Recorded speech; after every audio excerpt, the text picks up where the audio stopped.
Good evening to all and greetings to those who are watching through YouTube.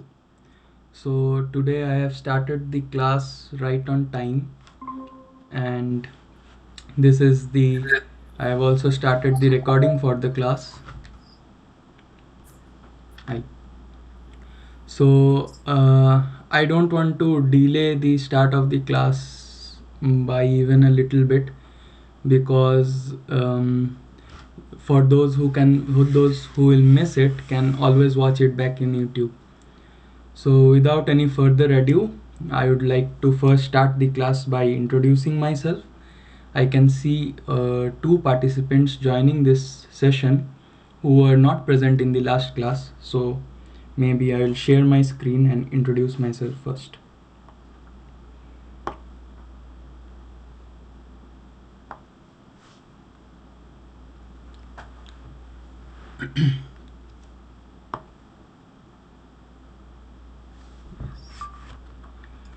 I hope my screen is visible to all.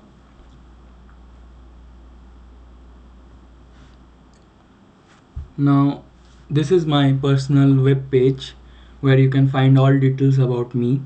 So I am a Prime Minister's Research Fellow, a research scholar, PhD research scholar, working in the Department of Civil Engineering at IIT Delhi. And you can contact me. First of all, before starting today's class, I want to make an announcement that I conducted the last class, and due to some technical issues, yes, Amit has joined. So especially I would like to apologize to Amit that in the last class we had to end the meeting within 1 hour because the Google Meet link got expired. So this time I have set up a actual 2 hour meeting with Google Meet through a different link, through a different meeting link. So I am hopeful that this meeting will not end within 1 hour. It will continue for the 2 hours.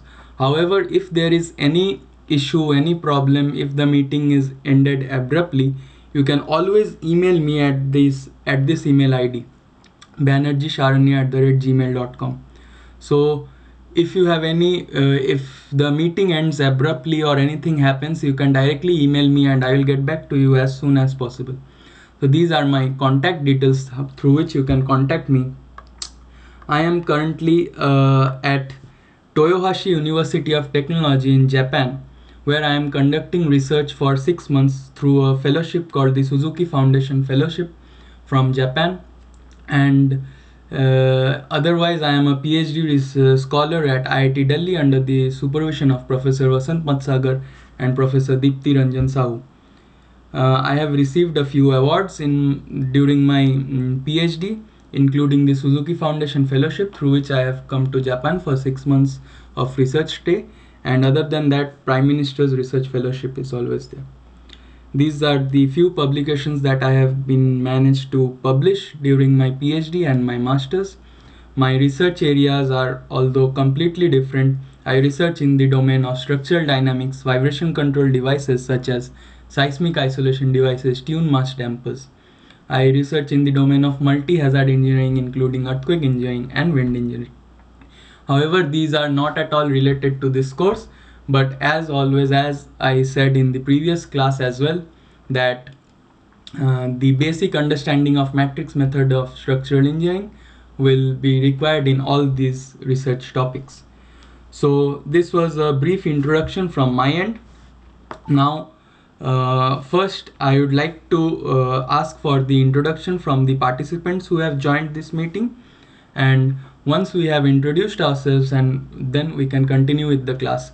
So the basic rule of the class that we had followed last day, and also we are going to follow in all the live sessions, is that first I will ask you whether you have any doubts related to the last 1 week or 2 weeks course material. And if you have any doubts, I would go on to solve those doubts, and further if all your doubts are solved, then I will take on the previous year's assignment problems, which will help you solve the assignment problems for this year as well. And also similar to what I did in the last class, I would also like to ask, what are your expectations from this course? my expectation is that since this is a live interactive course, so there will be a lot of interaction. Even when I'll be giving problems, I'll give you some time to think over it, to solve it, and then we can discuss the problem together. It should not be that I'll be solving something and you'll be just taking down that. And so in that case, YouTube would have been enough. But this live interaction session is specially designed for you to interact and to clear your doubts, not probably in a face-to-face mode, which have been ideal, but very close to that. So so I would like this session to be very interactive in nature, and I will expect a lot of doubts from you and a lot of inputs from you as well. um, so having said that, I think nothing else. So can you we have already been introduced to Amit. However, I would request all to again introduce yourselves, because there are some participants who might not know Amit from last class.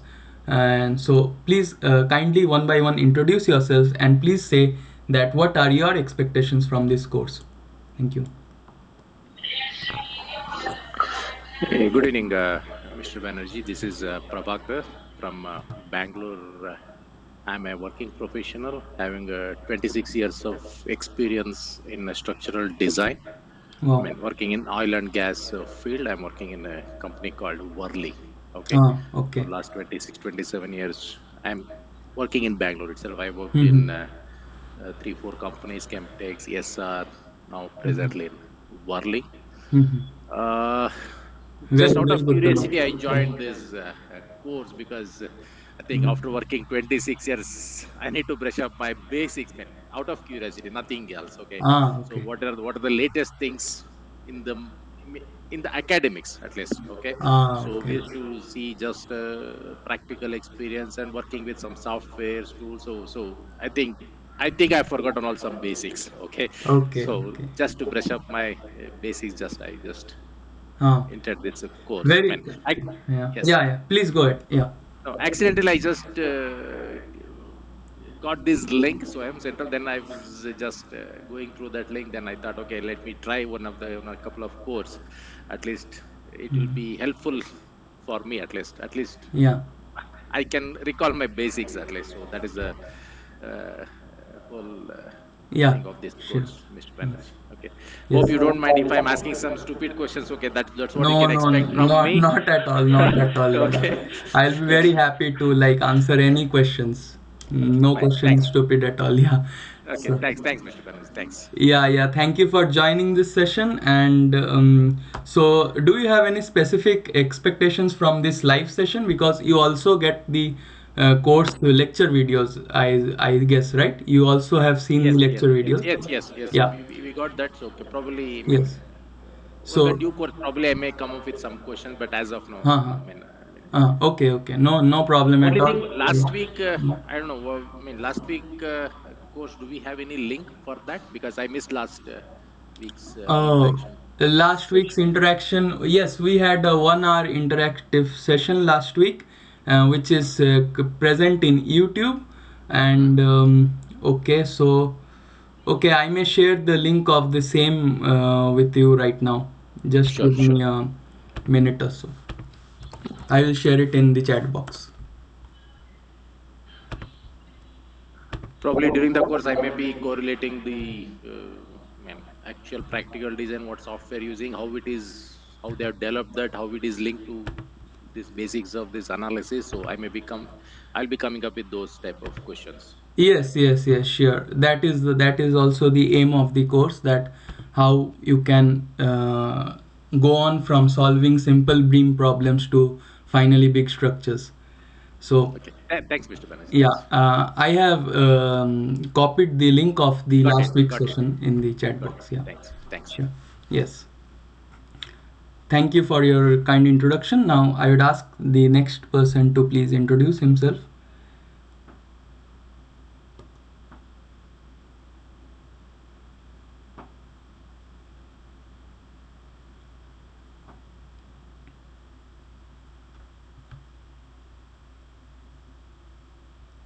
Um, so Mr. Jaiprakash, can you please introduce yourself?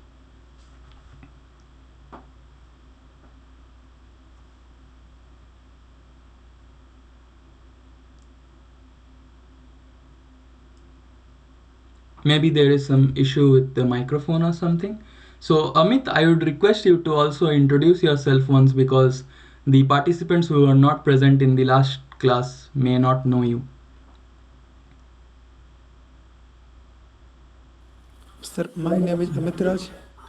I belong I belong to Bihar, Patna, Bihar district, Bihar state, Patna. I am currently a second year student in NIT Patna, NIT Patna, Bihar, and I and the rest I have already told you rest things about me. I have already told to you Yes, in the yes, previous classes, yes, in the yes, previous class. yes, yes. So yeah, thank you for your introduction.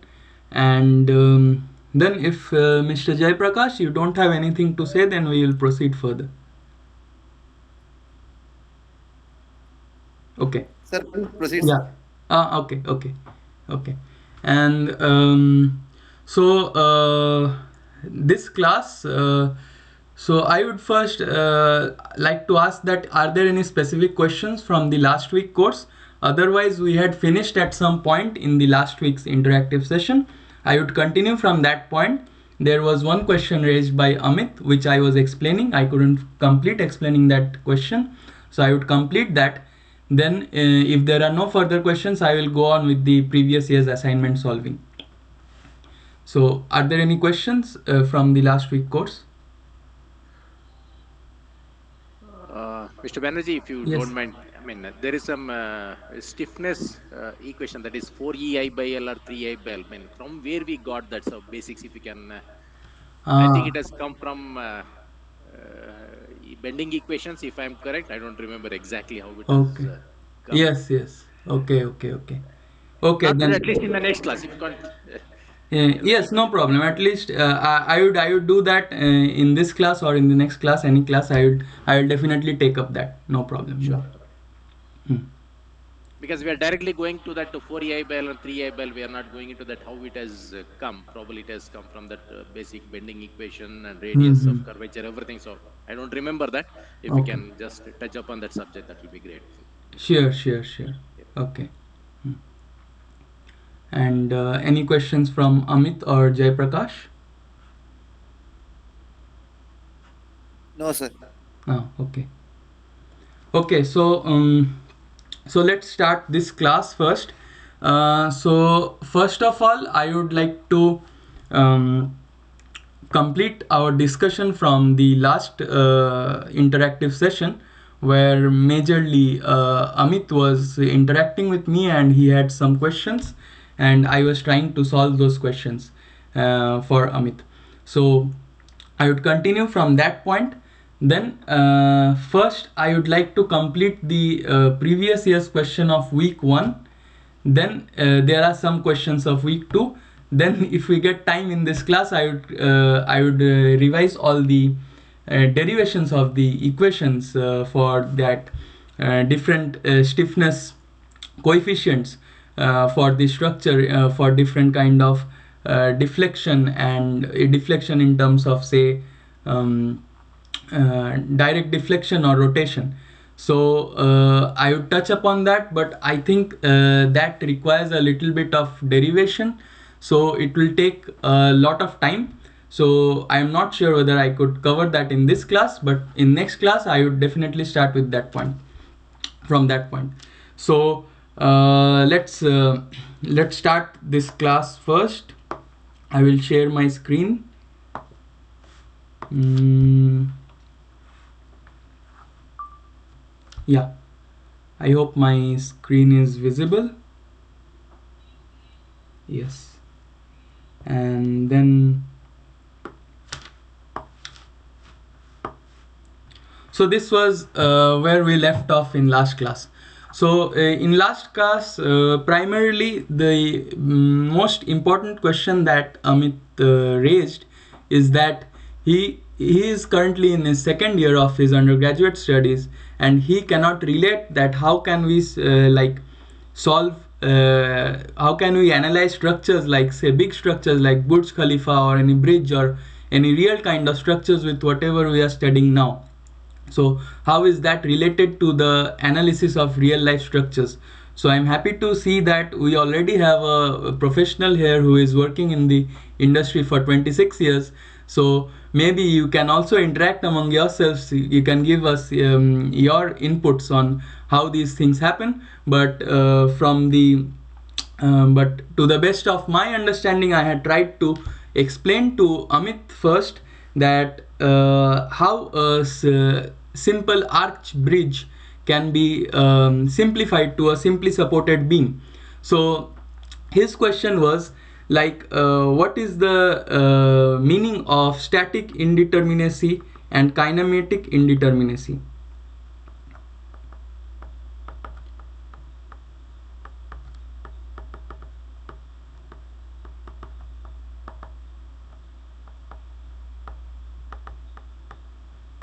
Yeah. So and again I am sorry for my bad handwriting, but I guess you have to tolerate that throughout these sessions. And so so the point where we left in last class was like what is indeterminacy, like how what is determinacy, what is indeterminacy. So then we came to a conclusion that through English language, if some parameters, if some values can be determined, so we would call that a like it is it can be determined, then it could be say for a structure, say for this simply supported beam. So what would be the parameters that we need to determine for the structure to analyze the structure? So we had discussed in the last class. Amit, can you please say that what are the parameters that we need to see in the structure for its analysis? Shear force, bending moment. Yes, exactly. Shear force, Shear bending force moment. and bending moment. These are two different parameters which we want to find out to design the structure. So with the shear force and bending moment, we can actually design the beam. What is the depth of the beam? What is the width of the beam? And what should be the reinforcement and stuff like this. So to find the shear force and bending moment, can you guess what do we require in this beam?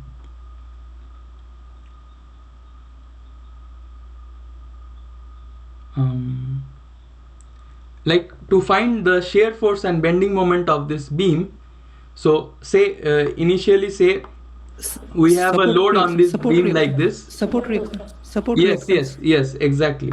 So Support reactions.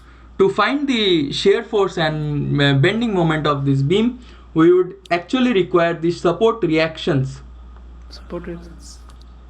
whatever support reactions we can get from this two supports. So this is we have a hinged support at one point and a roller support at one point. Okay, so now for this specific beam we have three support reactions which are currently unknown to us, right? We don't know Yes. what is the support reaction. So my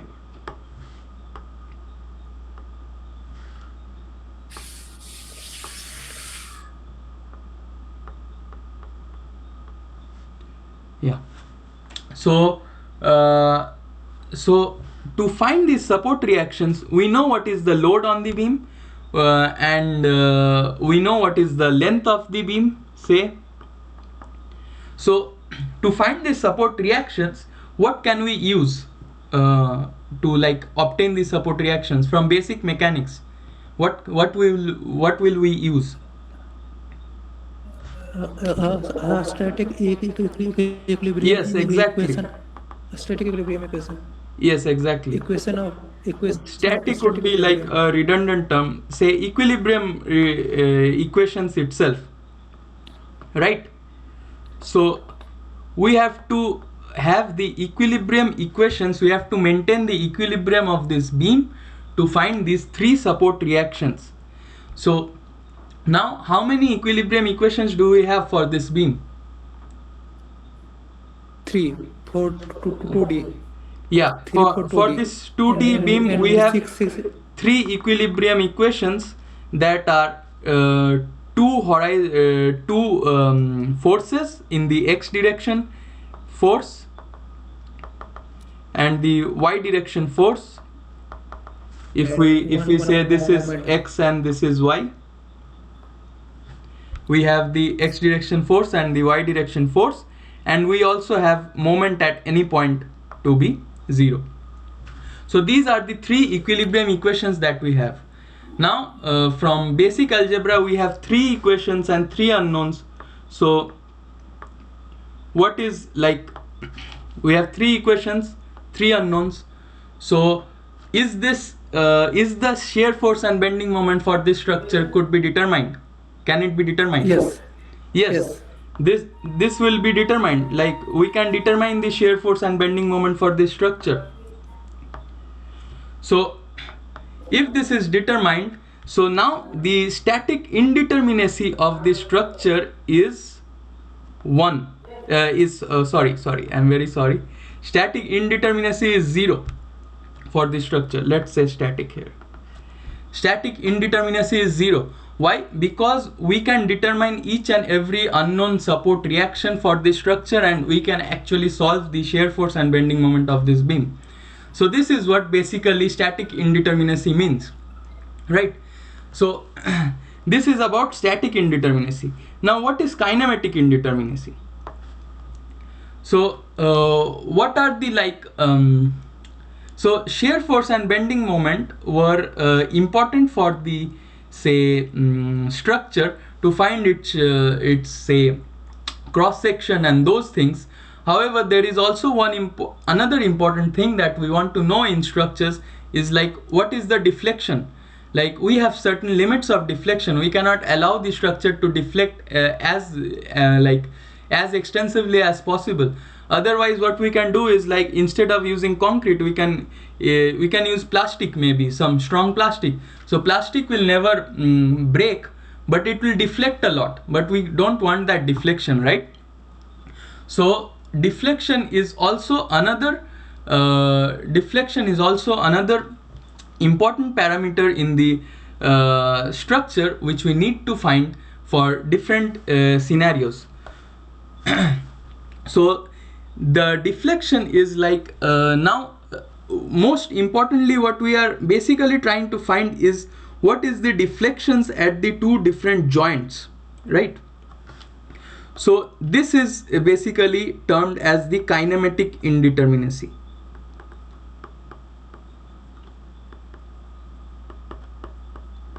So kinematic indeterminacy now in turn relates to the deflections at the different joints of the beam.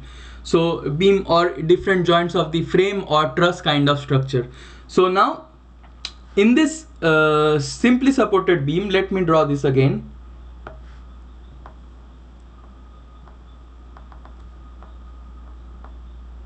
This is a simply supported beam. Say this is the different loading condition. So how will this beam deflect? Can anyone say?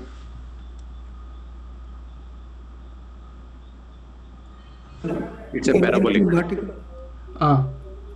Like this. Okay, I'll give you 4 options then. Like just like your assignments.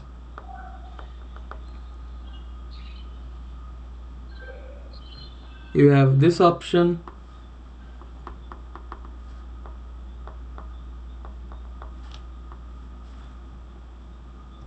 Then you have, okay, only 3 options. So which deflection shape will this beam take for this kind of loading? Option 1. Option 1. Okay, and others? Option 1. Option 1 again, and others? Okay, so we have a new participant in this course called Ravi Shankar.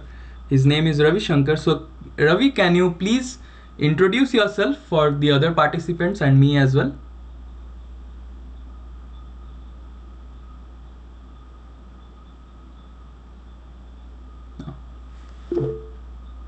Okay, so mic is not working from his end, so we'll move on with the class.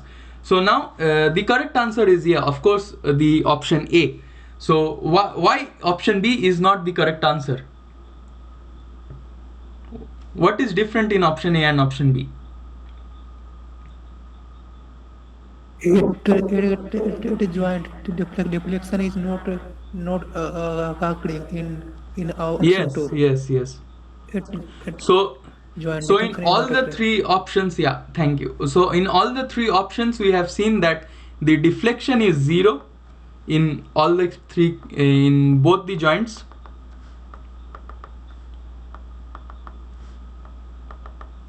Deflection is 0, and then we have seen the rotation. Here we have some rotation, here rotation is also 0, here again we have some rotation, but here it is feeling like the structure is not deforming, rather it is rotating about this point. So maybe if there is an internal hinge here, so it will deflect like this, but not in this scenario. So the correct answer is 2. So now how many so if 2 is the correct answer, let me just cross out these. So this is wrong answer. Now so once we know this is the correct answer, so now how many degrees of kinematic indeterminacy is there in this structure? How many unknown deformations do we have? 2, right? We have one rotation at this end, one rotation at this end. So the kinematic indeterminacy of this structure is actually 2. This is how we find out kinematic indeterminacy. In kinematic indeterminacy, we have to see that what are the situation at each and every joint, whether this is a fixed joint or this is moving joint, how it is behaving. So that is how we actually find out the kinematic indeterminacy. Okay. So now Amit, is the static indeterminacy and kinematic indeterminacy, the concept clear now? Kinematic मतलब can you repeat the concept in kinematic indeterminacy? Can you Yes, repeat yes, little bit yes. So little bit doubt in yes, kinematic sure. indeterminacy? Yes, sure. So now so for analysis of structures, for analysis of say any structure, say analysis of any structure, we need to find two things. One is the say shear force, bending moment, the behavior of the forces inside the beam, so that we can design our material as per the required forces, required strength, and also the deformations.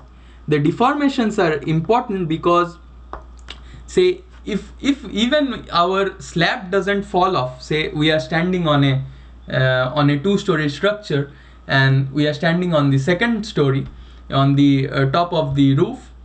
So now the slab adequately takes our weight, like the slab the slab has the adequate strength. But if it is deforming too much, say if the slab is bending like this, say if we stand in a slab like this and the slab is bending like this from all the way around, so so there is like excessive deformation in the slab. So would you like to be on that kind of structure? No, right? We don't want excessive deformations in the structure. Similarly, let's see a frame.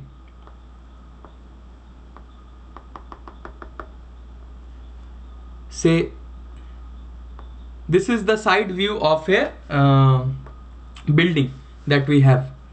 So now say this is the movement of the building due to say wind load. We have wind load here.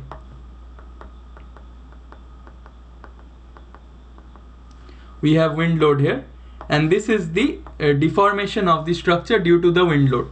Okay.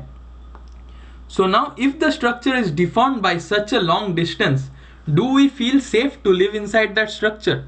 No, right? We will not feel safe. Yes. So for that reason, even if the structure is stable, even if the structure has adequate strength, but its deformation is too large, that is bad for the structure. So we want to know, like, what are the joint deformations? How is the joint deforming too much from its original position? Or what is the rotation of the slabs at the joints? If it is rotating too much, then you don't feel safe inside the structure. So therefore the different deformations, deformation in terms of, say, I'll say displacement, different displacement and rotation at the joints of the structure, that is important information for us. We want to know that. So now, say if we have a perfectly fixed beam here, for a perfectly fixed beam, like how will the, like, its bending shape be, its deformed shape be? It will be like this. I'll have to draw that again. For a perfectly fixed beam, it will be like this. So in this case, what is the joint deformation? Here there is no displacement, no rotation at the joint. No displacement, no rotation at the joint. So in this case, the joint deformations are like known to us. We already know. So it is already determined. The joint deformations are determined for us. So now the kinematic indeterminacy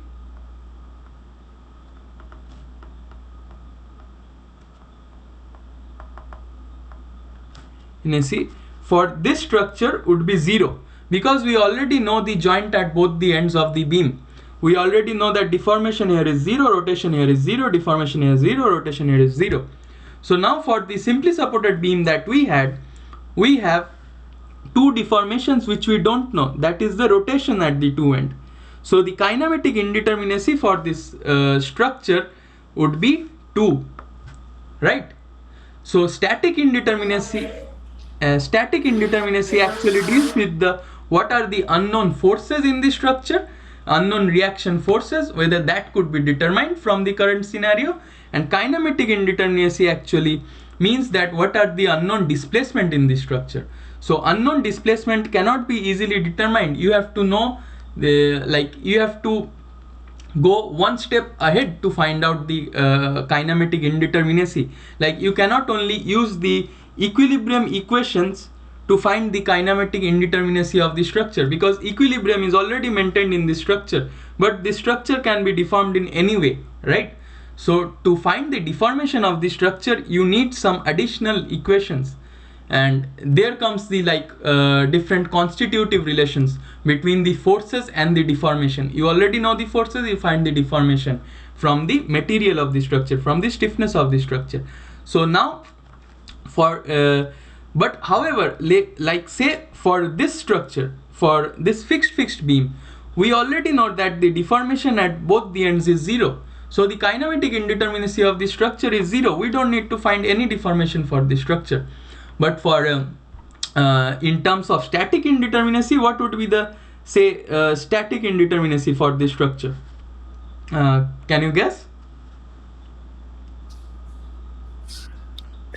3. 3? 3. Yes, you are right. 3. So we have 3 different reactions at both the ends, and we only have 3 equilibrium equations. So our static indeterminacy is actually 3, but the kinematic indeterminacy is 0. Okay. So now is the concept of indeterminacy clear, that what we are trying to find due to different indeterminacies? Yes, sir. Yes, sir. Yes. Okay. Yes, sir. Yes. Okay. Yes. So so if there is not any other doubt from week 1's course, I would like to take up some problems from the previous year's assignment of week 1. So you can please share any doubts if you have any. Then we can discuss those doubts first. Then we can move on to the previous year's solved problems.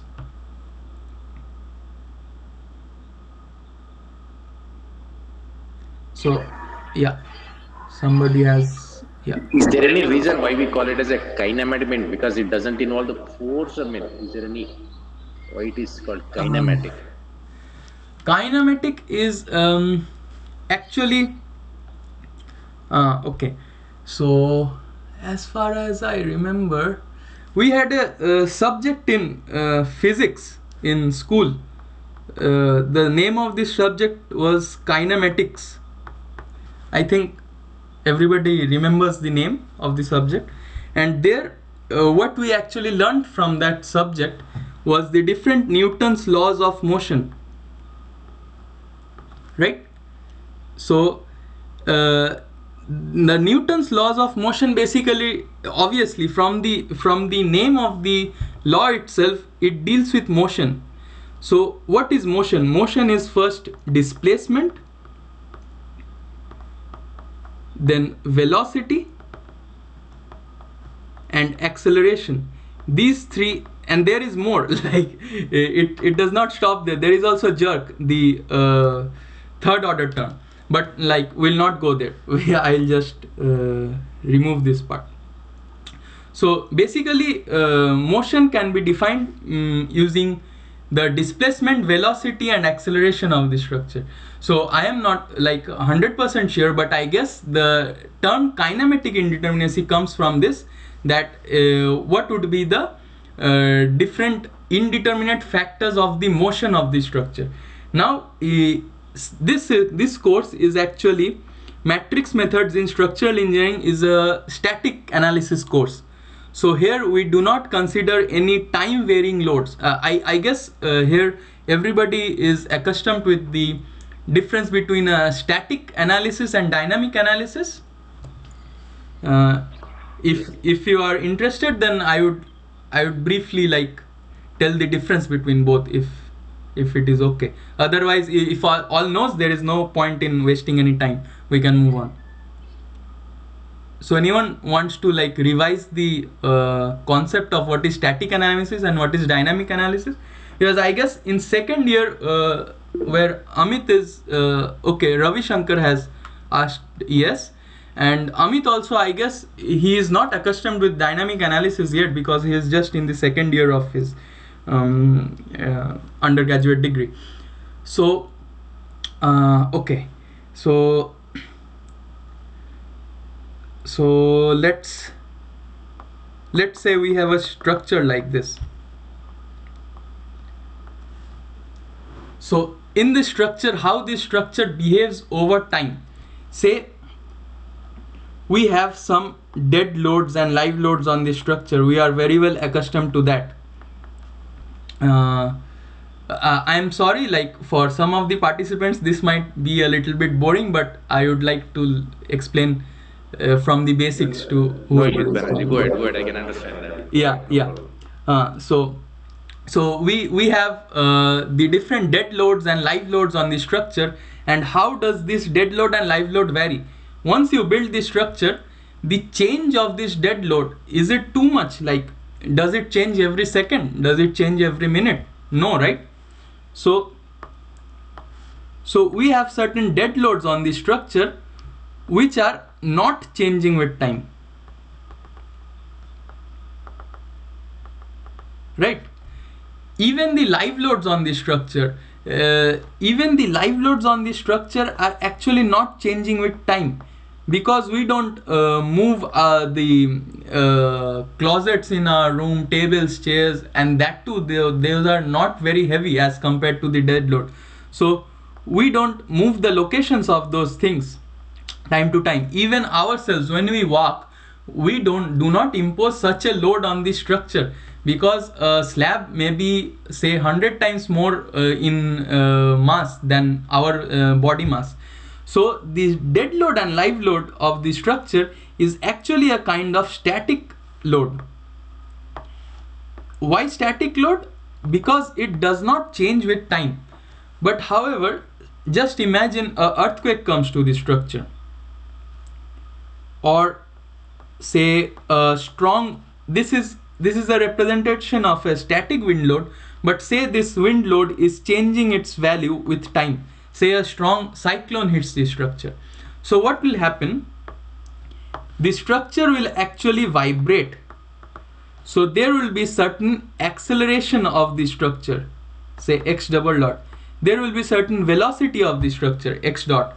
There will be certain displacement, obviously, of the structure, x, right? So when a structure is what to say? When a structure these loads, say this is a earthquake load, and this is wind load. So say when a structure is exposed to loads like now we all have, I guess, understood that this earthquake load and wind load are actually dynamic in nature. Why dynamic in nature? Because the nature of the load, like not even the nature, the amplitude of the loads, the values of the load, say, changes with time, right? So in this moment there is no earthquake here, but in the next moment there may be a huge earthquake which will cause some vibrations to the structure. So this changes, continuously changes with time. So for that reason we call this as a dynamic load. Now what is the difference between a static load and a dynamic load? So I guess we already have encountered the some of the equations of the static load and dynamic load. Sorry.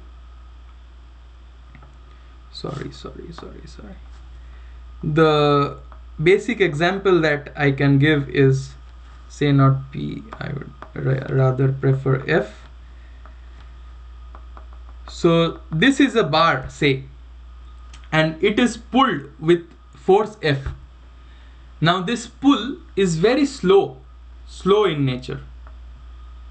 So it does not like, it is not happening very fast, it is very slow. Like even there is, we can assume that there is no, oh my god, it says that my call ends in 15 minutes. I don't know, but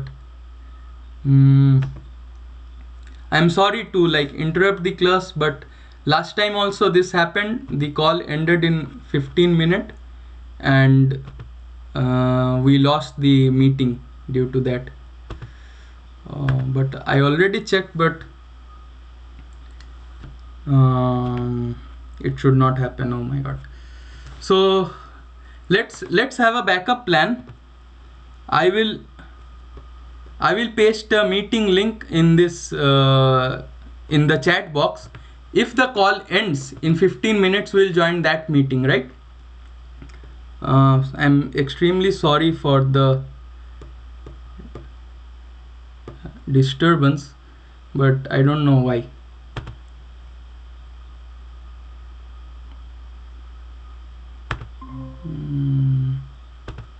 Okay.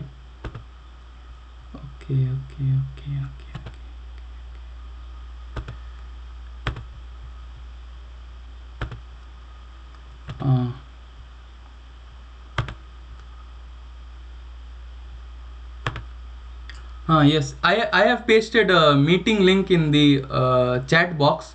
So I think the call will end in 15 minutes. I don't know why.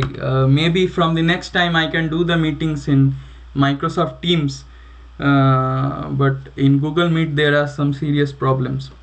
So I would request all to kindly join the other meeting link after the call ends in 15 minutes.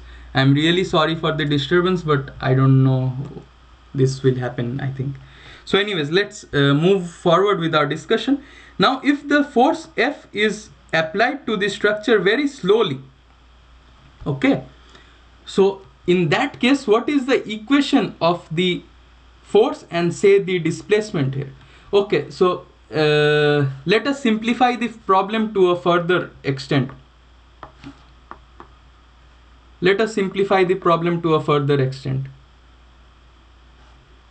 Say there is a mass m and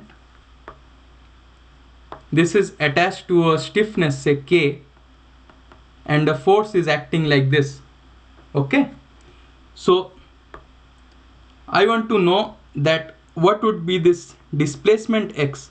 After some time this mass will get displaced to this position. So how will we find this displacement x of this mass? We'll find this through the equation. I guess anyone wants to guess?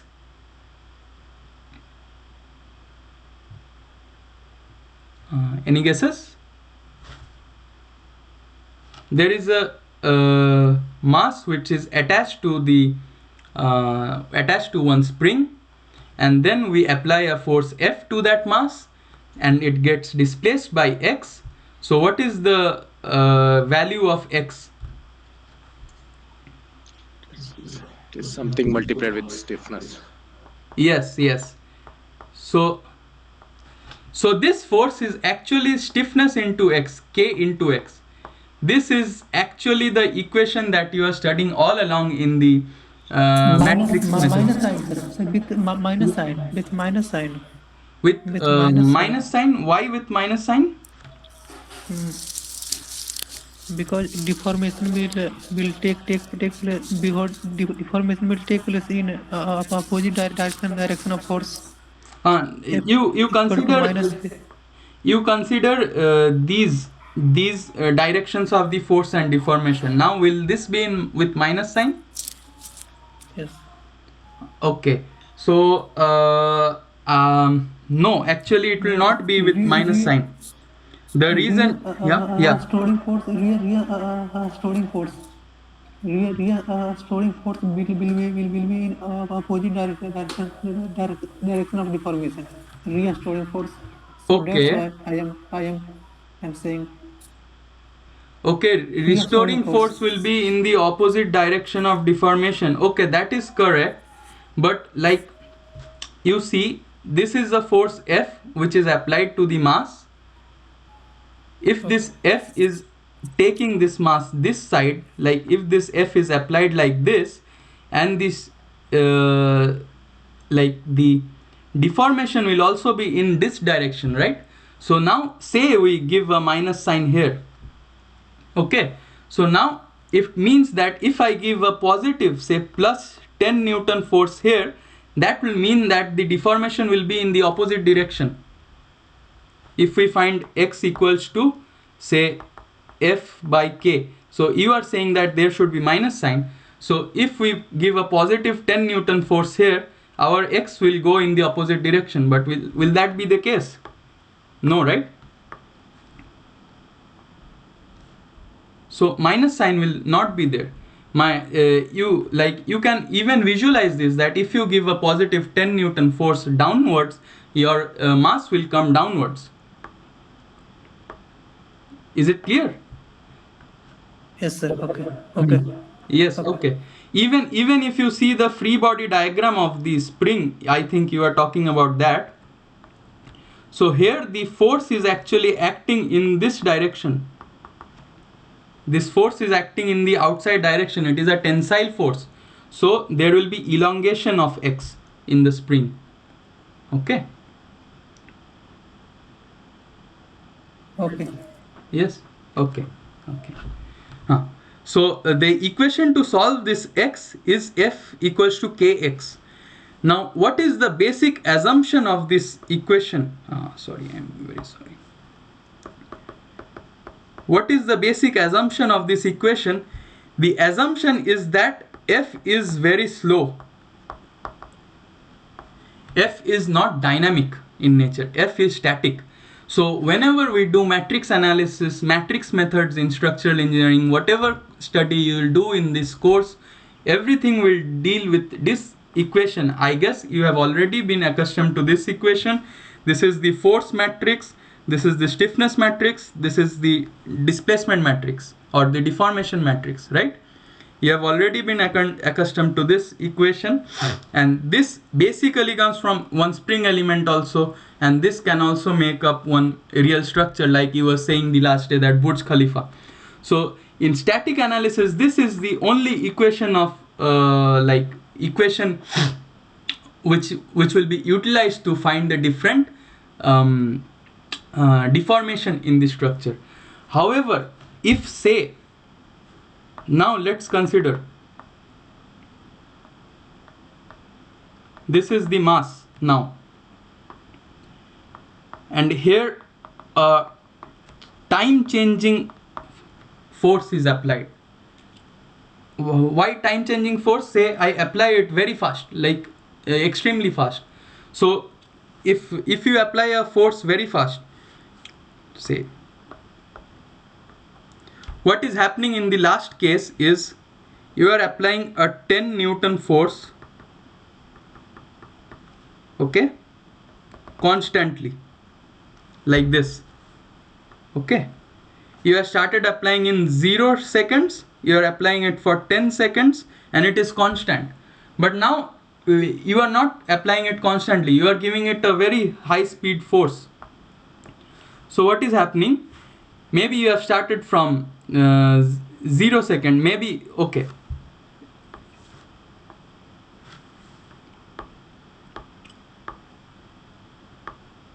maybe you have started from somewhere around here. Otherwise you will think how can you go jump to 10 without going to 0. Maybe you have started from somewhere around here, but the force is keeping on increasing with time. So this is a time varying force. So now when you give a time varying force to the structure, what will be the equation of motion? Will the equation of motion be like this? How many of you think it will be like this? Say, okay, one more clarification. So now, since the force is time varying with nature, since the force is time varying in nature, okay, so what do you think the displacement will be? The displacement will be also time varying, right? You are increasing it from something to something, the displacement will also go up. So now my question is, now the equation of motion, will it be like this? Will this be our equation of motion for this scenario? How many of you say yes? It will be a second degree. You need to add that acceleration, something. Okay, so one answer is like we have to add some terms, and then any other answers, any other guesses?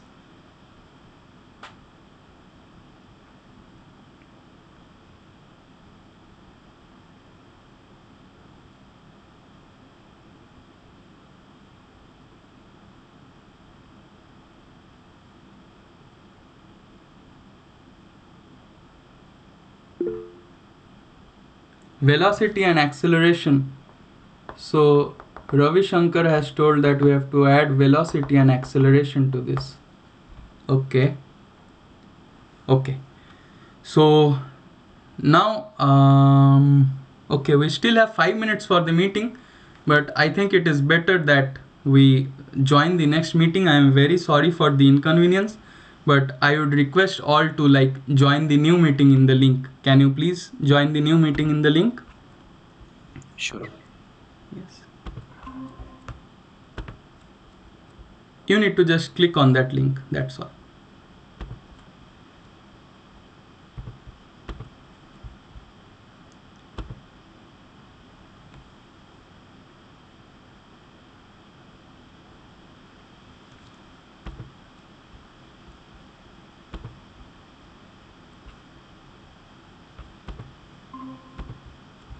Yeah. Ravi Shankar has already joined. Amit, please click on that link and you will directly be able to join the new meeting.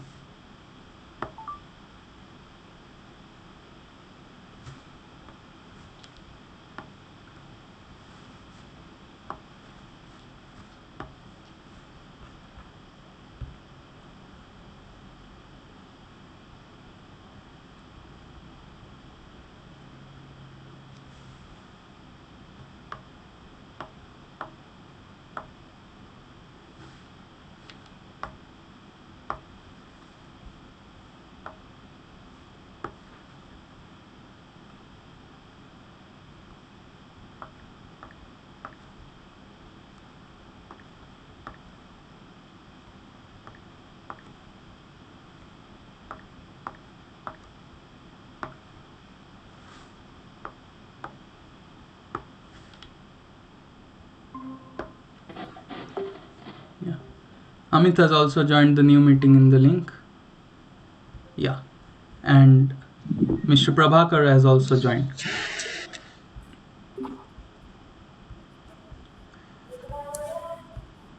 Yes. I am very thankful to all that you have joined the new meeting for the link. I know this is very irritating, frustrating that you have to change meeting links during the meeting, but I would definitely see to it that this never happens again.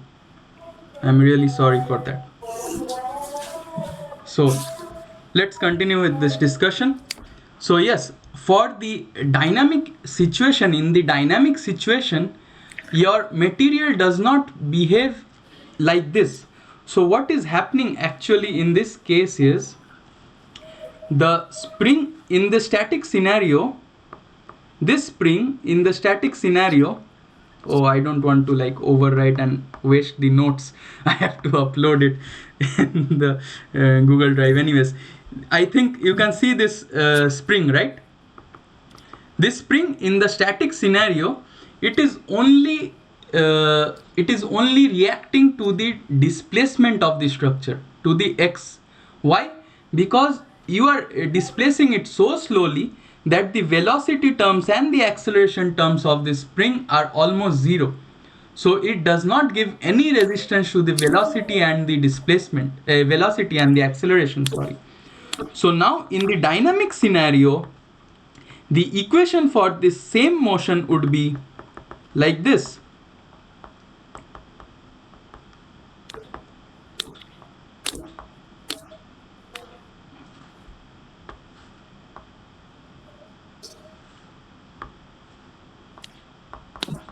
Like this. Okay? This is the dynamic equation of motion. And from where does it come? It comes with the same free body diagram of the mass. Say if the body is moving in this direction, we always have equal and opposite. If the body has some acceleration in this direction, say x double dot, we have mx double dot inertial force in the opposite direction. This we know from the laws of motion.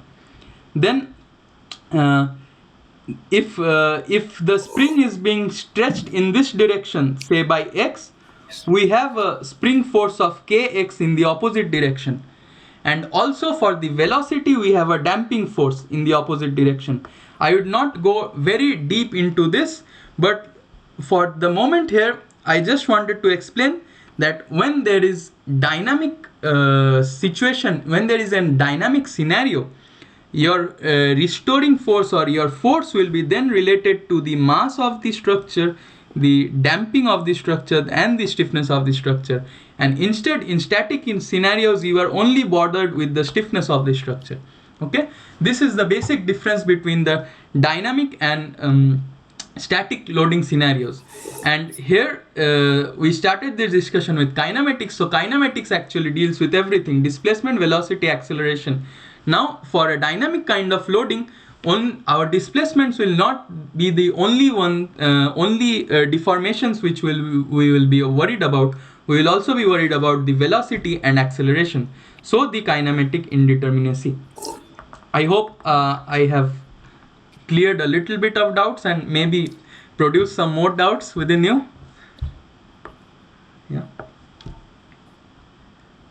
So, shall we move on to the problems, or are there any other questions?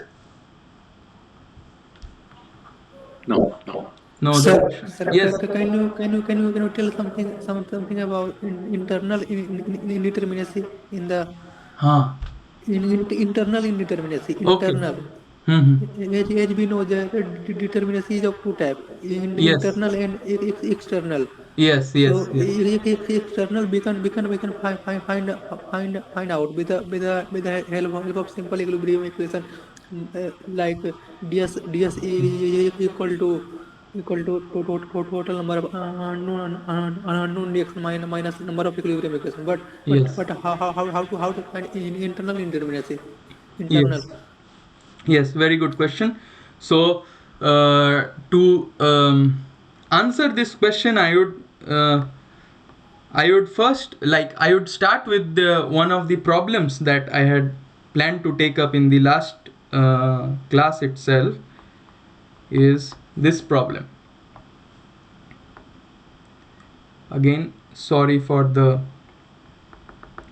my bad drawing and handwriting and those stuffs. So this is a frame kind of structure. This is a frame structure, 2D frame structure, okay? 2D frame structure. So now this is a fixed joint and these two are rollers, okay? So now the question is like, what is the static and kinematic indeterminacy in this structure? I would shall we discuss this together and solve this together? I think that would be better, right?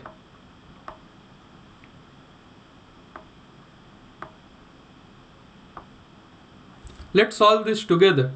So like first thing that we wanted to see for static indeterminacy was where is it, yeah, support reactions and equilibrium equations, okay? So how many support reactions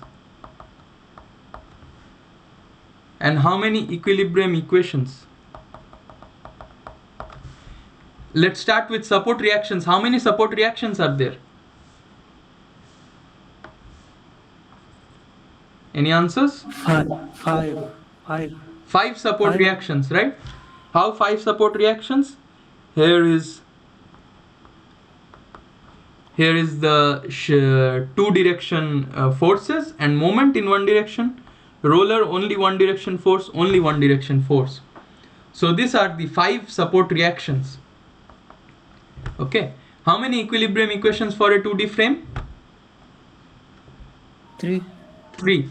So just from this knowledge, we have found the external reaction forces in the structure, and we have found the equilibrium, and we also know the equilibrium equations in the structure. This equilibrium equation is actually correct for all kind of forces in the structure. Like this equilibrium equation will not increase. There is no unknown in this equilibrium equation. This will always stay the same, okay? But and the support reactions are 5. So here we are calling the support reactions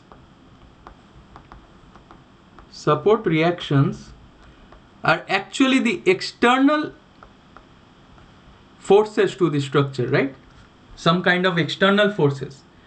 But are in this kind of, say, in this 2D frame structure, is only the support reactions enough to find the shear force and bending moment in all the beams and columns of the structure? So actually it is not enough, because if you cut a section here, you already know the support reaction, say here. Even if you say, in this case, even the external indeterminacy is 2, that is the support reactions also you cannot solve, but say you can solve the support reactions, but then you will know the different forces and moments at this point of the joint. But what will happen at this point and this point? You will not know that, right? You will not know that. And why we will not know that? Because this is also a fixed joint in the structure. These are also fixed joints in the structure. Everyone agrees? These are fixed joints. So when we design the structure in reality, we give a lot of reinforcement in the joints to make that joint perfectly fixed. We don't see beams in real life buildings bending like this, right? So we always see beams bend. Even if they are bending, they bend like this. They have like zero rotation at the this thing, and displacement obviously zero. So these are fixed joints, okay? But in these fixed joints, these are internal to the structure. The structure already has some fixed joints, okay? So in that case, we cannot solve the entire shear force and bending moment diagram of the structure, even if we only know the uh, say the external reaction forces. Here the external reaction forces are also not known.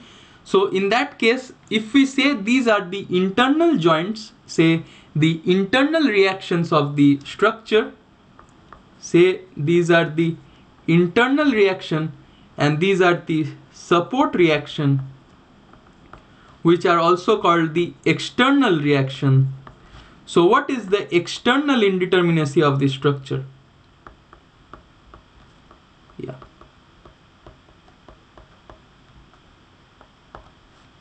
So Amit, what is the external indeterminacy of the structure? 2. 2, right? 5 minus 3, 2.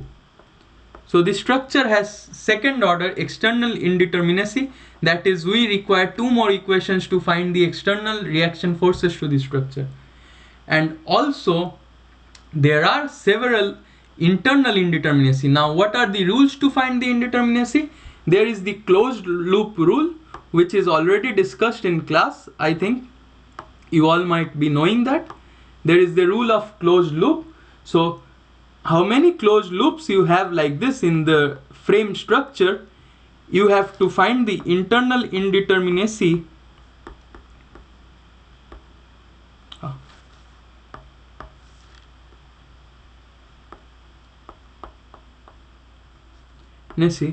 equals to closed loop multiplied by 3 equations for each closed loop. So we have 4 closed loops here. So 4 into 3 equals to 12. The internal indeterminacy of the structure is 12. Okay.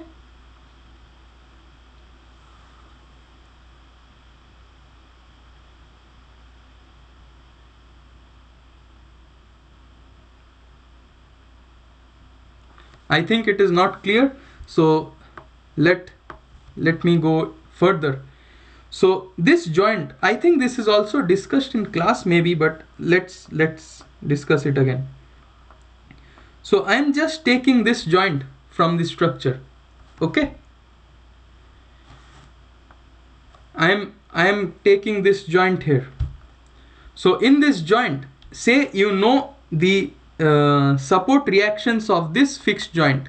Okay. So you already know what is the force and two forces and moments at this part of the beam, this part of the column at the lower end. Okay. But you don't know what is the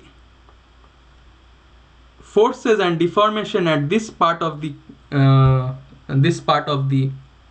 what to say, these two sections of the beams and columns. You don't know this. Okay. So now if I give you 3 more values, say from this 6, if I give you any 3 values, okay. So here we have 3 known, we have 6 unknown. So now in this case, in this small structure, what are the number of equilibrium equations? Can anybody say?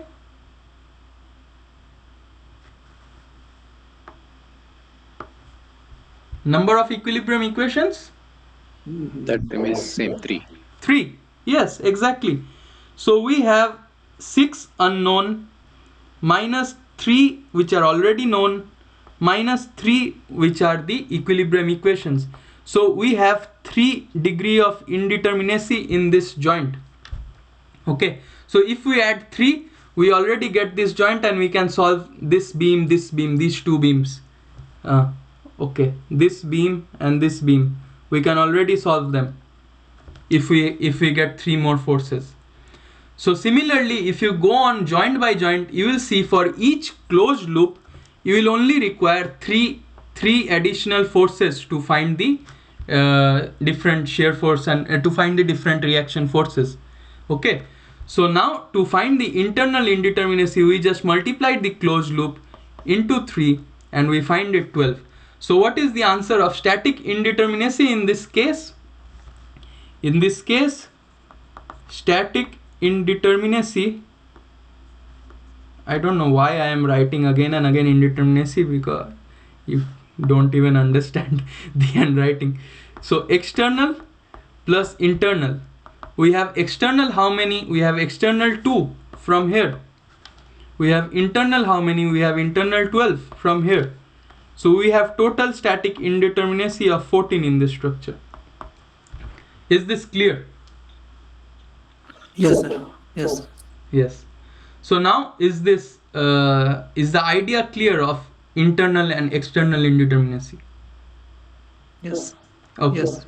Okay. So the second part of the question was like, what is the kinematic indeterminacy of the structure?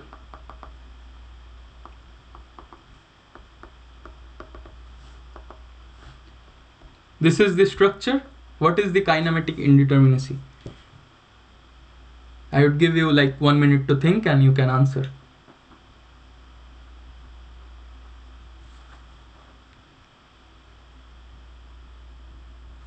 Okay. Let me draw the displacement and like deformed shape of the structure. And then from the deformed shape, you can guess what is the kinematic indeterminacy of the structure.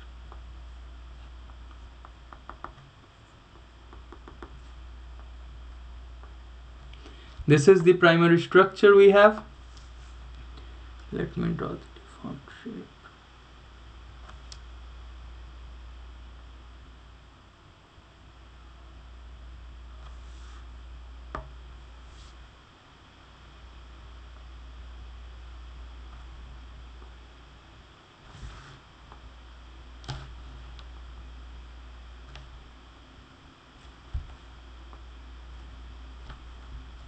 Deformed shape, okay.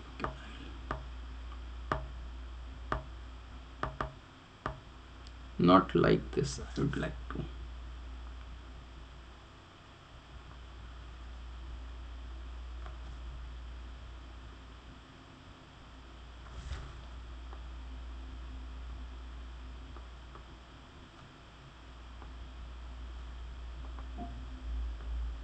Deformed shape of the structure, say, might be something like this. Okay, so if we give this structure any kind of loading like this in the primary structure, so the deformed shape would be like this. So now I want to know like what is the kinematic indeterminacy of the structure.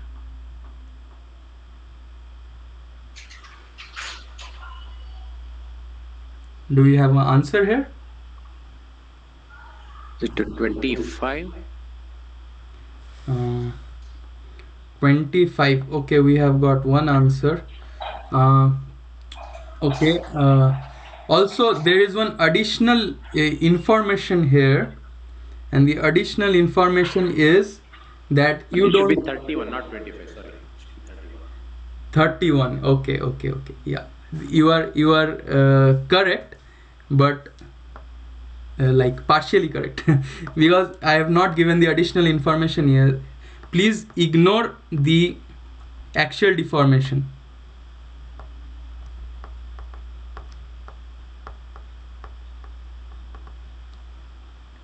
So this thing, so say different axial deformations you need to ignore. One answer we have got 31. I would say that is partially correct, but I would like others also to get to that answer first. And you can think like what will be the actual answer, Mr. Prabhakar.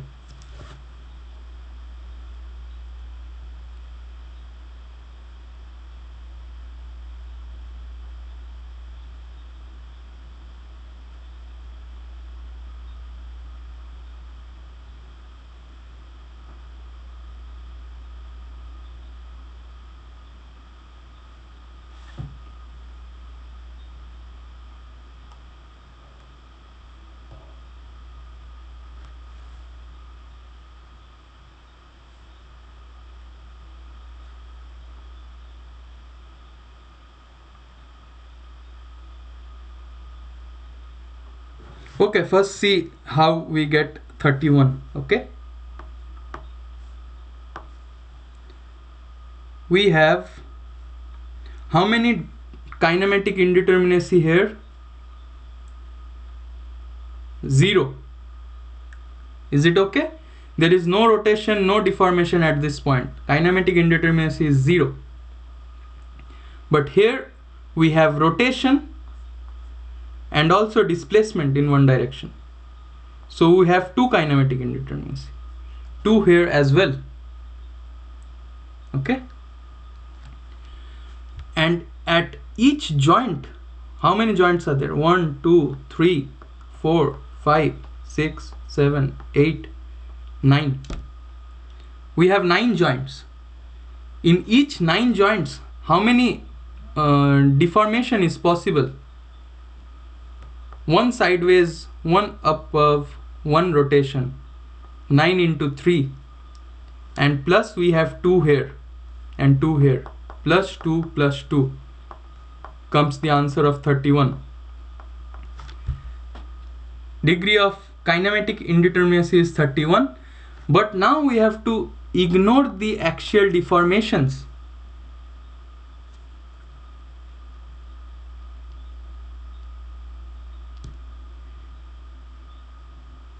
If we ignore the axial deformations, what would be the answer? 11.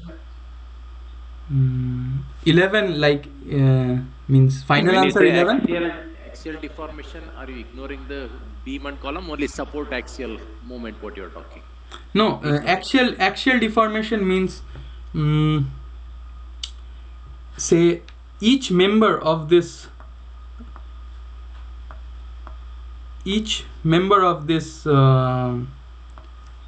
frame structure is actually a axial member, right? Because it is a one dimensional member. So we ignore the axial deformation, like we don't we think that this member deforms as it is. It will not expand or compress. This member will not expand or compress. This member will not expand or compress like this. Do you understand the point? I mean, are you saying that the joints will only rotate? Yes, the joints will rotate and also the joints will displace. Like you can see the deformation of the structure, right? The joint will rotate and displace, but there will be no relative movement between this joint and this Got joint it. in the direction Each of joint will move in the same magnitude. same. Got it. Yeah, exactly. Okay. So I have actually given you a hint through this figure. You can guess it now very easily.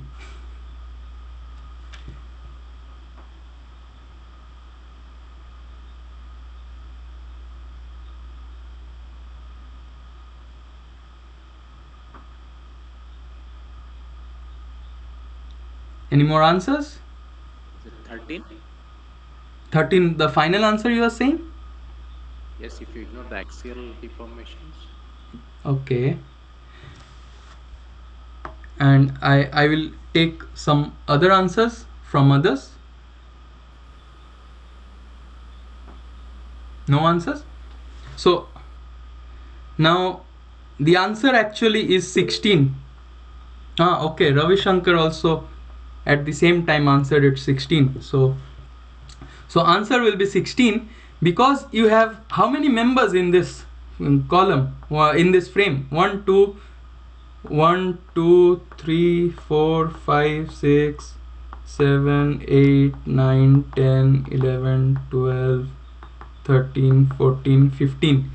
So for each 15 member in the two directions, say in this direction and in this direction, one what to say, one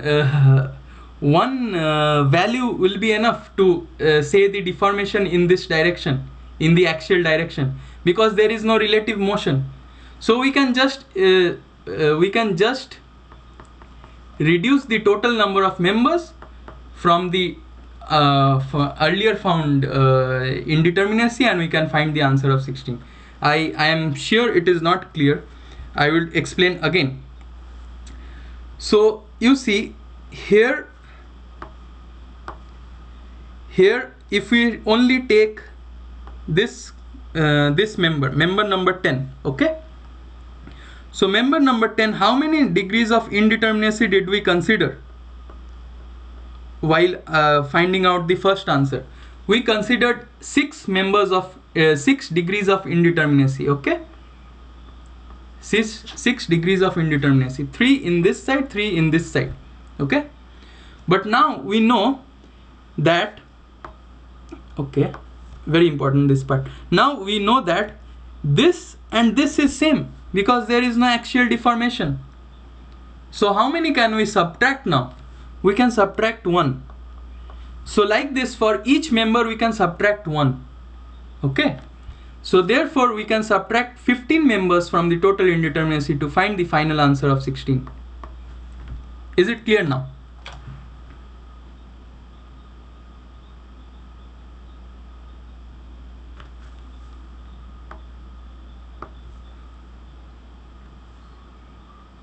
I hope it is clear.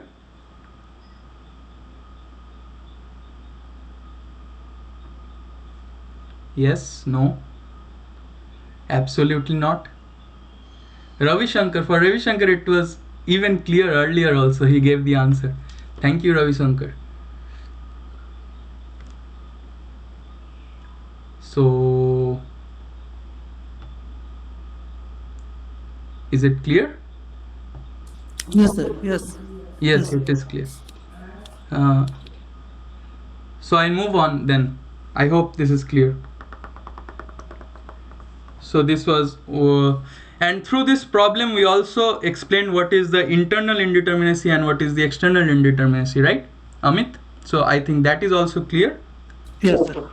Okay, so now the second question is a very simple question. I would be very quick with this question because we are already we have very less time left and I have not even started the week 2 problems yet.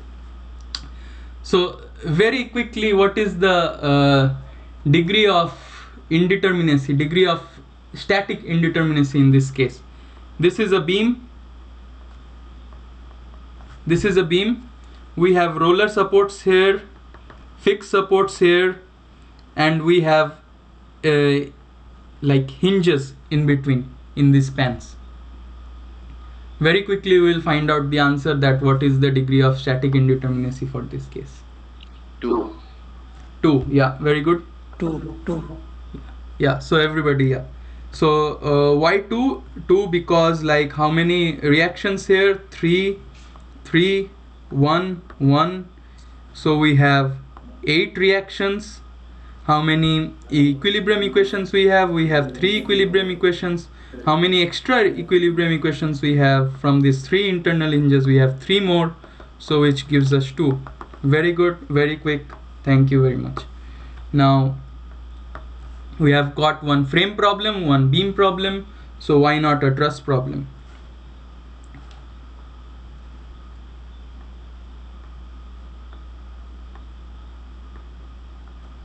Okay, so this is the structure. What would be the degree of indeterminacy? In degree of what indeterminacy? Let me see the question. Static indeterminacy.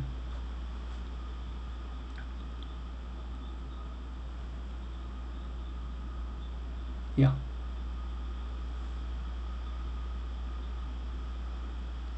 Ravi Shankar says 0. Okay. Any other answers?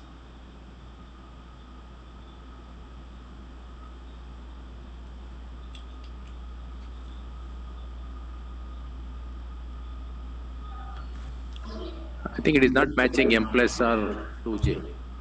M plus R 2J is not matching. So what is the answer? Like how much mismatch is there?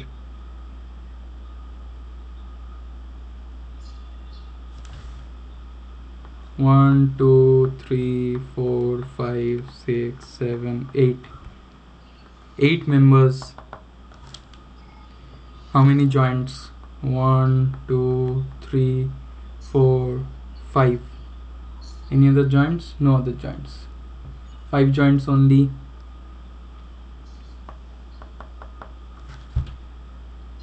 How many reactions? 1, 2, 1, 2, 1. 3 reactions are equals to 3. m plus r 2j, m is 8 plus 3, 2 into 5, 11, 10.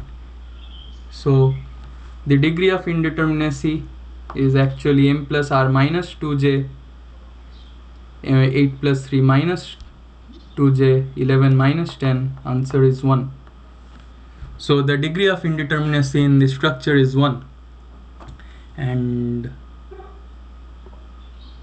so like very crude kind of rule, not rule, I would not say this to be a rule, but a visual kind of inspection. Usually in trusses, if we can see only triangles, then it is determinate, but here we have a cross kind of thing in between, right? So this cross is actually cutting the triangles into two. There was only one triangle, now it is cutting it into two. So this additional member adds one indeterminacy to the structure. Excuse me. So without this additional member also, this truss would have been stable, but because of this member it adds 1 degree of indeterminacy. I hope it's clear. I would like to move on. Is it clear? Here again, external indeterminacy and internal indeterminacy. So we have 3 external reactions and we have 3 equilibrium equations. So external indeterminacy is actually 0 and internal indeterminacy is added by this member. So internal indeterminacy is 1. Okay, Amit, is it okay? Yes, sir. Yes. Okay, yes. So next question. Next question is, okay, what is the question? Just give me a moment. Okay. Okay, very simple question again. So this will require some of my drawing skills because this everything depends on the drawing. We have a wall here and we have this kind. Mr. Manager, are you trying to solve week 1 assignments? No. What are these problems? Where is problem from? These problems are from previous year's assignments, so I have been given these problems from Okay, NPTEL. fine, Yeah. fine. Okay. I Yes. thought this current No. course. Current assignment you will be graded, so you cannot like. Okay, fine. Okay, Yeah. fine. Thanks. Okay. So the very simple question is, this is a kind of slider connection, roller, even slider or roller joint. So what do you think, how many reaction forces are there in this joint? Support reactions.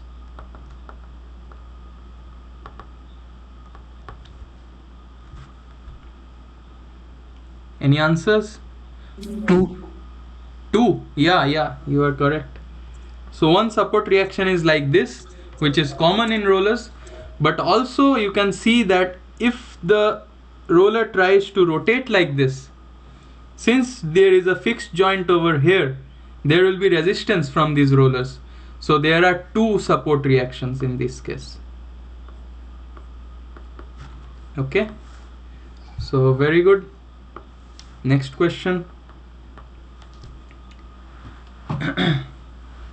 Now again, let's find out.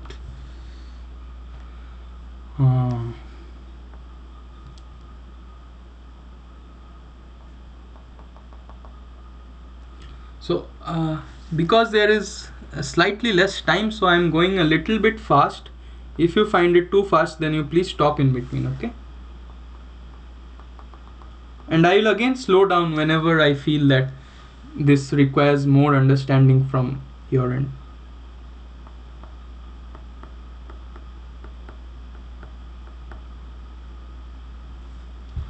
Okay. 10 kilonewton per meter.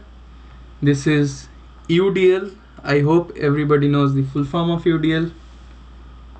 This is 2 meter in height.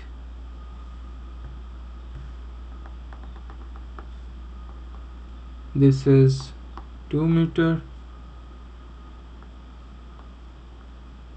this is 3 meter. Okay, so okay, sorry, not this.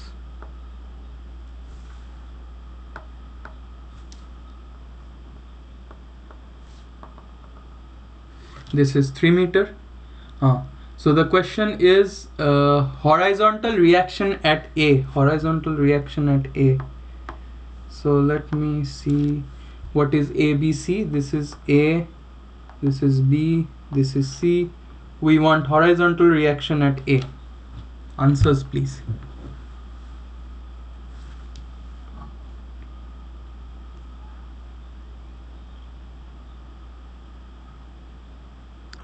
We can't find it, right? It is indeterminate. Uh, if it is indeterminate, then I have done some error in drawing. Somewhere on should be roller. No, okay. So the problem here is this is a pin joint here. Now it is determinate. Yes, right? Yes, yes. Okay. All the 3 joints are pin joint.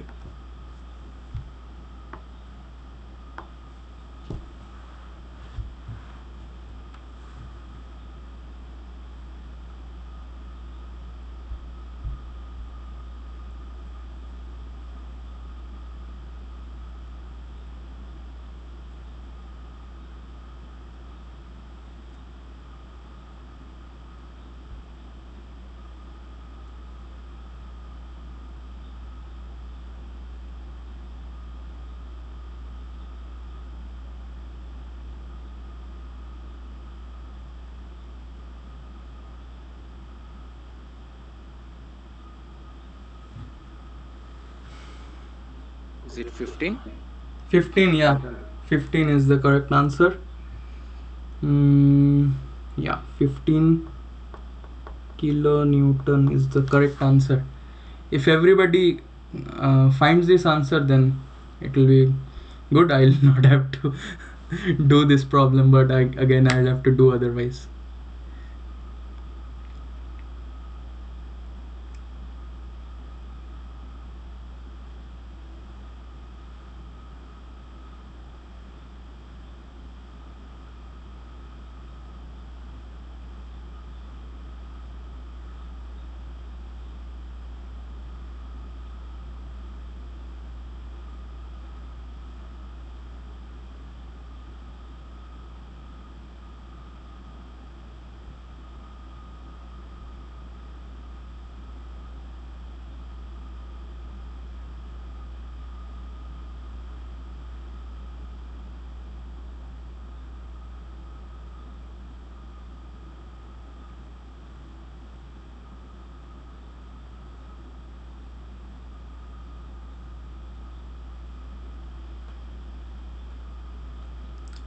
Everybody got this answer? If no, then I'll be solving it.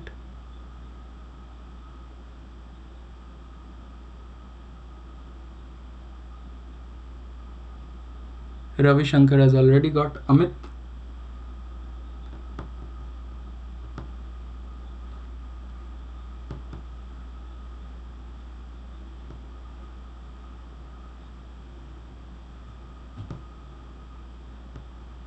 Yes, sir. Got it.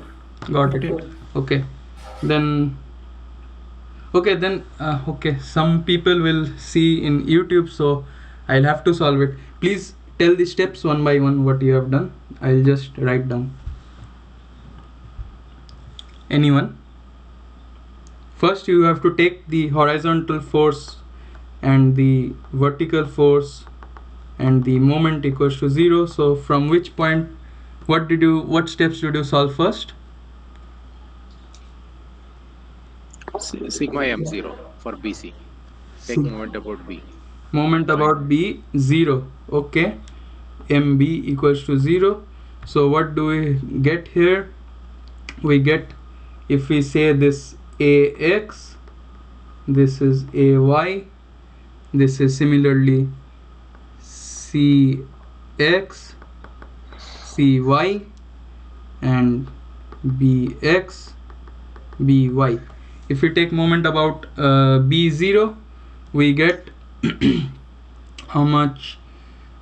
AX into 2 plus CY into 3, and then minus AY into minus AY into how much? 2, and plus how much is this load? 10 into 3, 30. 10 into 3 into 1.5 equals to 0.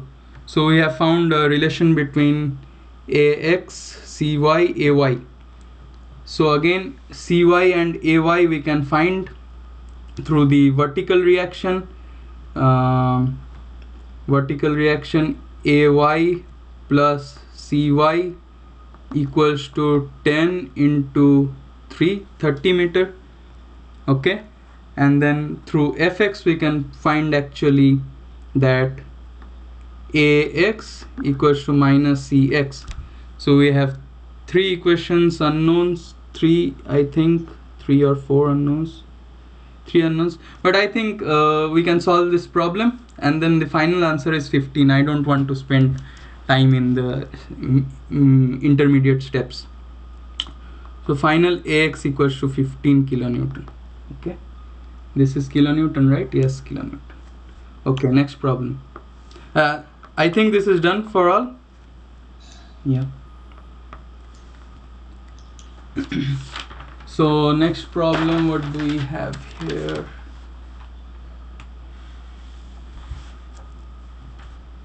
So the question is this: there is a frame structure like this. Okay.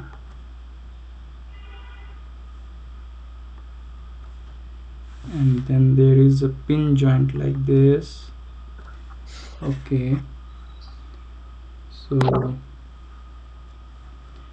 there is this kind of thing, and there is this kind of thing. Then there is A, B, C, D.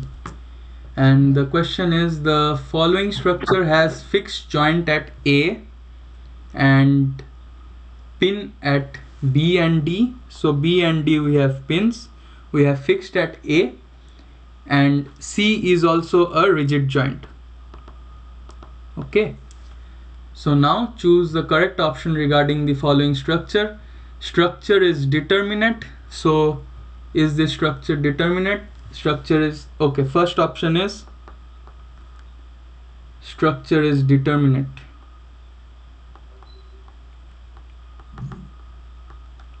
Second option is structure is indeterminate and degree of indeterminacy is 1. Degree of indeterminacy equals to 1. Third option is structure is indeterminate and degree of indeterminacy equals to 2. Okay. Fourth option is structure is indeterminate and degree of indeterminacy equals to 3. Okay. So what is the correct option? Here it is not mentioned anything static or kinematic indeterminacy, so we will assume that there is static indeterminacy. Option 2. Option 2 we have got. Any other options?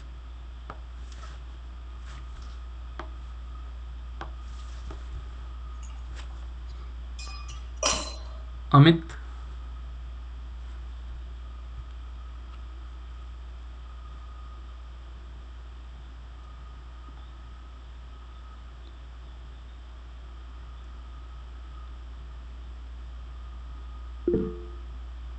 Ravi Shankar has also said 2, so we'll go with the majority. Option 2 is the answer. We have 3 reactions here, we have 2 reactions here, and we have 5 reactions minus 3 equilibrium equations minus 1 extra from the pin joint. So our degree of indeterminacy is 1. Okay, I think that is clear. Amit, is it clear? Yes, sir. Okay, very Obviously, good. obviously. Yeah. Okay. Now the next question. Again, there is one big question I think here. Before doing the big question, we can do the small questions that we have. No, the big question is also interesting, I guess. But okay, before the big question, I'll just finish off with the small questions. So there is one. Again, in 15 minutes, this call will end. Okay, we'll also end the class then. So we have A, B, C, and D. Please note B and C are not pin joints here. They are just 1/3 of the span. Okay.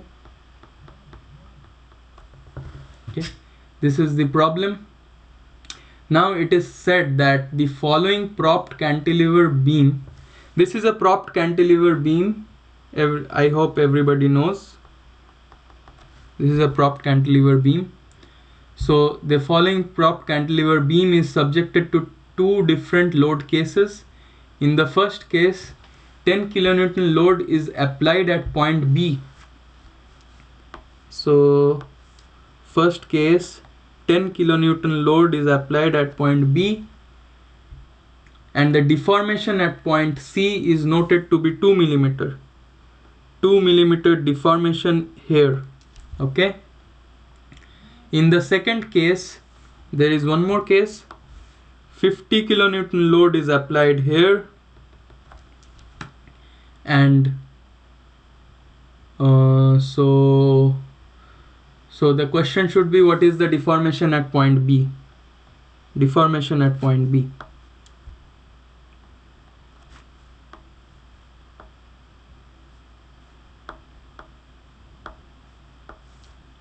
Deformation at point B. Anybody with the answer already? Is it 10? 10. Yes, you are correct. You said 10, right? Yes. Yeah. So we have a beam like this. Its deformation would be something like this. Okay. So now we have, say, X here. We have 10 here. We have 2 here. And we have 50 here. Okay. So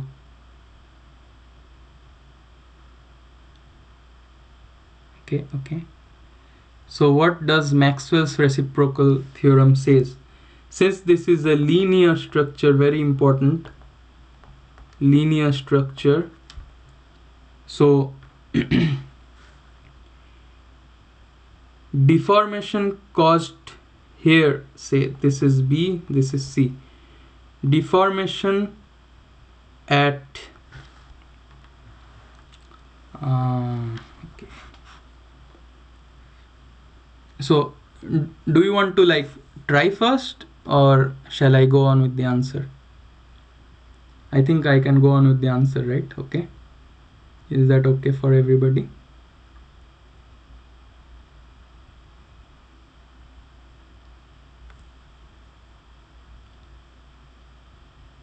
I hope that is okay. Okay.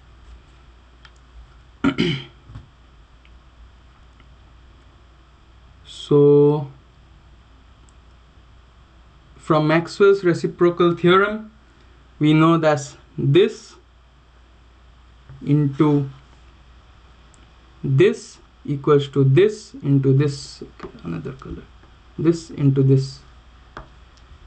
So 10 into x equals to 50 into 2. So x equals to 100 by 10 equals to 10 millimeter. So unit deformation at C due to deformation at C due to unit load at B should be equals to the deformation at B due to unit load at C, something like that. Okay, so you have this answer. We are running out of time. I am very sorry. So now The next small problem that we have, okay, very simple problem we have here. I think we cannot even touch the second week's question here today. Maybe in the next class I will be more quick in the initial part so that we can complete most of it. So now the question is, we know what is stiffness matrix K, we know what is flexibility matrix, say F, not F, F is force, say flexibility matrix, say S. So now what will be the product of stiffness matrix into flexibility matrix? Any answers? Identity matrix. Identity matrix, very good, yes. Because flexibility is just the inverse of stiffness, okay? So now the interesting question that we had. Okay. This is one stress here. And then this is, okay, something like this. This.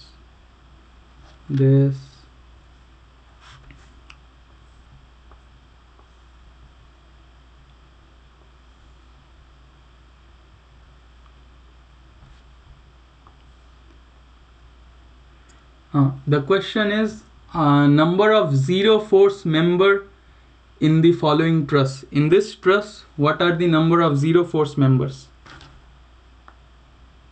Very interesting question. And we have a load P over here.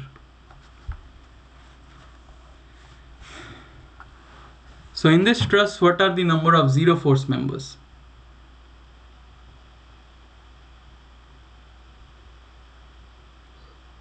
Is it 2?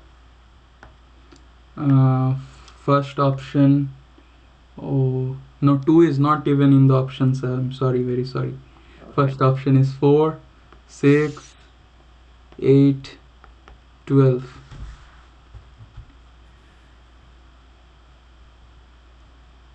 Okay, I think that 4 is correct, I think. 4, okay, we have one vote for 4. Any other votes? 4. 4, okay, 2 votes for 4. Ravi, can you write your answer? Oh, Ravi also 4, so all 3 votes for 4. But this is the wrong answer. The correct answer is 12. So this is a very interesting problem. So say there are two perpendicular, I'm not perpendicular. Say this is a truss joint, okay? What I have just taken this here, okay? So now you have two axial forces like this and one force like this, okay? So now if at any particular joint of the truss, if two forces are parallel to each other, so this and this are parallel to each other, right? So if two forces are parallel to each other and there is no other additional force at the joint, no other force like this additional force at the joint, so inevitably this force will be equal to this force and this force will be 0. Is this clear? Again, so if you have three forces like this where two forces are parallel and there is no other force acting on that joint, then the two parallel forces will be equal to each other and the other force will be 0. Okay? Is this clear? Yes. Yes. I hope this is clear. So now we can strike out. This is one which is gone. Here we don't have any force. This is a zero force member. Then once this is gone, now this joint again becomes similar to this. Again there are two parallel forces and one non-parallel force, and there is no external force here. So this again goes 0. Similarly here we can see in this joint, again this goes 0. We have two parallel forces and no force here. This goes 0. When this goes 0, again in this joint we found this going to be 0. Okay, once all that is done, this member, everything is 0 over here. These are two parallel forces going over here. This again becomes 0. So 1 2 3 4 5, how many? 1 2 3 4 5. 5 into 2, 10. So where is the 12 answer coming from? No, this side 6 and the other side 6. Sir, I think correct answer is 8. I think correct answer is 8. Correct answer is 8. No, the correct answer is 12. We have 6 and 6. Yeah. Can you Six. just number the members? One, then it will be easy for decision. 1 2 3 4. Then we can Okay. discuss which members. 1 2 3 4 5. Similar 5 there. So where are the other two? I am amazed.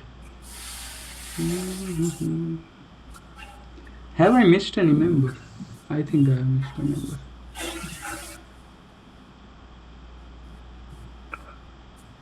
One, two, three, four. Oh, okay. I'm very sorry. I'm very sorry. This is actually two members like this. But these are parallel members. Why these are two? Let me check. 0 members are 1, 2, okay, 3, 4, okay, 5, 6, 7, 8. In same 4 members on the other side will have 0. This So they have 8. considered as two members actually. This they have considered as two members where there is a joint here. So maybe in the diagram, if I see more closely, there is a joint. But I think they have considered this to be a joint. So if we consider this as a single member, then it will be 10. But this they have considered as two members, so this is 12. The correct answer is 12 actually. Now how 10? Even you're telling that member number 5 is 0 force? Yes, member number 5 is also 0 force. Why? Okay. How? So if these 4 members go, 1, 2, 3, 4, these 1, 4 2, 3, members 4 go. is 0. 0, yeah. So now here, these are two parallel forces. Okay, got it. Okay. Yeah, this is 0. So finally your truss would be something like this. Finally your truss would be something like this, nothing else. All the internal forces are 0. Okay. So this was an interesting problem from that assignment. And apart from that, there is another problem which you can solve, I think, because this is simple, again based on mechanics. I think the meeting will end in a very short time. So I would say bye bye directly, and I will try to give this problem within this time. And if the meeting ends in between, then you can find the problem uploaded in the Google Drive link that we'll get for this notes. I'll share this notes with you, and I will draw this problem for you, and you can try and solve it at home. It is very simple, like just simple mechanics. You can find the different member forces. I would write the problem for you here. I hope that the meeting doesn't end till I write the problem. But I will urge all of you to also come to next class. Next class, first we will discuss about how we get the different elements of the stiffness matrix, right? 4EI by L, 4EI by L, or 6EI by L, those things. How do we get that? So first we will discuss about that, and then we'll solve very quickly the problems for the week 2 assignment, and then we'll also try to take on the problems of the week 3 assignment. Okay, so I hope this class is helpful to you. Sir, next class will be held at what time? Next Same class time will be... every week, same time, 6 to 8 in India. Okay. Yeah. Okay. Yeah, same time every week for 8 weeks now. So this is the next problem which we have got, and in this problem, what is the value of member force FG? FG, okay. What is the value of member force here? Fg. This is the problem. Force Fg we have to find, and I will give you the answer. The answer is how much is the answer? 4 root 3 kilonewton, and in tension direction. Okay, so you can try to solve this problem. If there is any problem, we can discuss in the next class. Okay, and I think that's all for today.